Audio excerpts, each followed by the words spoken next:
Je viens d'un petit village, un joli petit village qu'on appelle Paorin. Paorin, c'est dans la commune rurale de l'Algaï. Et l'Algaï, c'est dans le Koulpeulou. Lorsque j'étais à l'école primaire, un accident mortel est intervenu sur l'axe l'Algaï-Tinkodougou. Vous savez, dans les villages, on voit souvent des camions qui quittent les villes chargés de tôles, de fenêtres, de portes, de charrues qu'on vient vendre aux villageois. Et en retour, ces camions repartent chargés de produits agricoles. Malheureusement, l'un de ces camions a été victime d'un accident de la circulation. Et beaucoup de commerçants y ont malheureusement perdu la vie. Et parmi ces commerçants, j'en connaissais beaucoup. Et vous allez vous demander, comment se fait-il qu'un enfant d'une dizaine d'années arrive à connaître les commerçants d'un marché? C'est simple. Mes parents leur vendaient du mil, du sorgho, du maïs. Et certains de ces commerçants vendaient du bissap glacé. Et moi, j'étais un grand amateur de bissap glacé. Donc, imaginez qu'on dise à un enfant que la dame qui lui vend le bissap glacé ne viendra plus jamais lui vendre le bissap parce qu'elle a été impliquée dans un accident où elle a perdu la vie. Le choc était grand. J'ai été traumatisé. Et le traumatisme ne s'est pas arrêté là. Le traumatisme a continué parce que les victimes ont été ensevelies en bordure de route. Donc, pour ceux qui sont au Burkina, ils le savent, lorsque vous faites un accident et vous avez perdu la vie, on vous enterre là où vous avez fait l'accident. Donc, toutes les victimes qui ont été impliquées dans l'accident et qui sont restées ont été enterrées en bordure de la route. Donc, chaque matin, quand on se levait pour aller au champ, on était obligé en tant qu'enfant de vivre ce drame-là. On s'empêchait même de regarder, mais on n'avait pas le choix. Parce que le matin, vous allez regarder et le soir, vous allez regarder. Donc, c'était trop pour un enfant. Lorsque j'ai grandi, j'ai embrassé le métier de policier. Et comme premier poste, j'ai été affecté au commissariat central de police de Sapui. C'est dans la province d'Iziro. Là-bas, on me met dans la section des accidents. À la section des accidents, j'ai vécu les pires formes d'accidents. Et c'est à la section des accidents que j'ai pu comprendre les circonstances de l'accident de mon village. En réalité, une défaillance technique a conduit le camion à quitter la route. Malheureusement, comme le camion était surchargé, le camion est tombé. Et comme je vous l'ai dit, il y avait des charrues, il y avait des tôles, il y avait des fenêtres, il y avait des portes métalliques, il y avait des sacs de 100 kilos de maïs à l'intérieur. Et il y avait aussi des êtres humains qui étaient passagers de ce camion. Donc, un camion qui contient tous ces objets contondants et tranchants, c'est normal que ces objets-là blessent et tuent ses passagers. Il fallait juste que le camion ne soit pas surchargé pour qu'on ne vive pas cet accident mortel. Il fallait juste que le camion ne fasse pas du transport mixte, parce que c'est interdit par la loi, pour qu'on ne vive pas ce drame. Malheureusement, tous les jours, des règles sont établies pour éviter les accidents, mais personne n'est prêt à accepter de respecter ces règles. Beaucoup même l'ignorent. À la section des accidents, j'ai vécu des scènes que je ne souhaite à personne de vivre. J'ai par exemple vécu un cas d'accident dans lequel le conducteur, un nouveau conducteur qui vient d'acheter un nouveau véhicule, qui sort pour sa première conduite, qui est impliqué dans un accident mortel. Il décide de ne plus jamais conduire de sa vie. Et vous savez pourquoi? Il a tué un enfant pendant l'accident. Pour lui, il dit, moi j'ai payé, j'ai acheté le véhicule, j'ai fait le permis pour pouvoir faciliter mes déplacements. Ce n'est pas pour tuer un enfant innocent. J'ai vécu également un cas où un usager à moto, en voulant juste traverser la route, a été écrasé par un camion. Malheureusement, le temps qu'on arrive, la victime était déjà décédée. Entre-temps, pour nécessité de service, je suis réaffecté à Ouagadougou, au groupement des compagnies républicaines de sécurité, CRS pour ceux qui connaissent. Une unité d'intervention de la police, une unité d'élite de la police nationale. Je viens et la première des choses que je constate, parce que mon regard a changé, je suis maintenant un agent constatateur d'accidents, je constate tout de suite la particularité de la circulation de Ouagadougou. Et peut-être que vous l'avez déjà entendu quelque part, à Ouaga, on ne circule pas, à Ouaga, on se feinte. Tous les jours, ce sont des motos qui sont couchées. Tous les jours, ce sont des gens qui sont en train de se faire la bagarre. Tous les jours, c'est des victimes qui sont couchées et on a recouvert d'un pagne. C'est une scène macabre qui n'est pas jolie à voir. Je décide de faire quelque chose, d'apporter ma modeste contribution.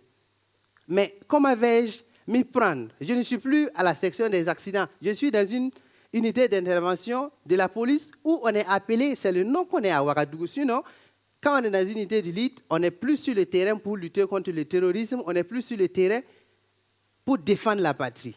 Comment vais-je m'y prendre? C'est là que le numérique va être d'un grand atout pour moi.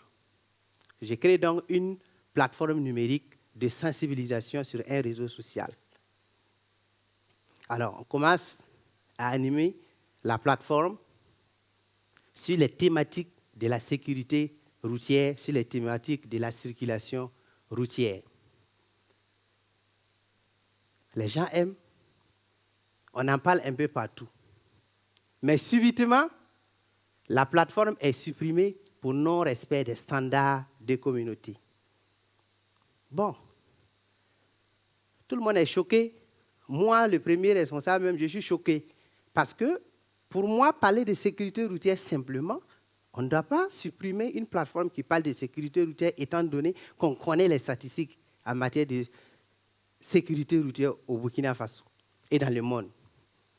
Donc, il fallait tout reconstruire. Tout reconstruire et surtout ne pas aussi céder au découragement. Alors, en tant que premier responsable, qu'est-ce que je fais? Je décide d'écrire et de publier en un mois un recueil de nouvelles qui va parler de sécurité routière. Et le jour de l'apparition du livre, j'ai dit à mon équipe, on ne peut pas supprimer quelque chose qui existe déjà dans l'esprit des gens. Pour les motiver, afin qu'ils comprennent qu'on ne doit pas arrêter le comportement. Il faut qu'on continue, qu'on ose et qu'on continue le combat. Alors, on voulait reconstruire, mais on ne voulait pas seulement reconstruire dans le numérique. Parce qu'on voulait aussi aller sur le terrain, sensibiliser dans les écoles, sensibiliser dans les carrefours, sensibiliser dans les festivals.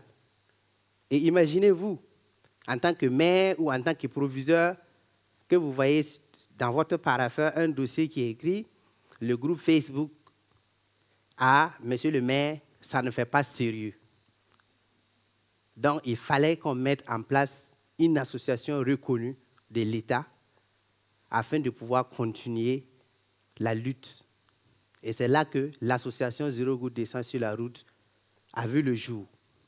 Et elle œuvre aux côtés des autres acteurs de la sécurité routière pour réduire le nombre de tués et de blessés sur les routes du Burkina Faso. Et à ce jour, nous avons pu contribuer à réduire le nombre des accidents au Burkina Faso. Nous avons pu contribuer à augmenter le nombre de porteurs de casques au Burkina Faso. Nous avons pu contribuer à faire en sorte que le gouvernement oblige les commerçants à vendre les motos avec les casques.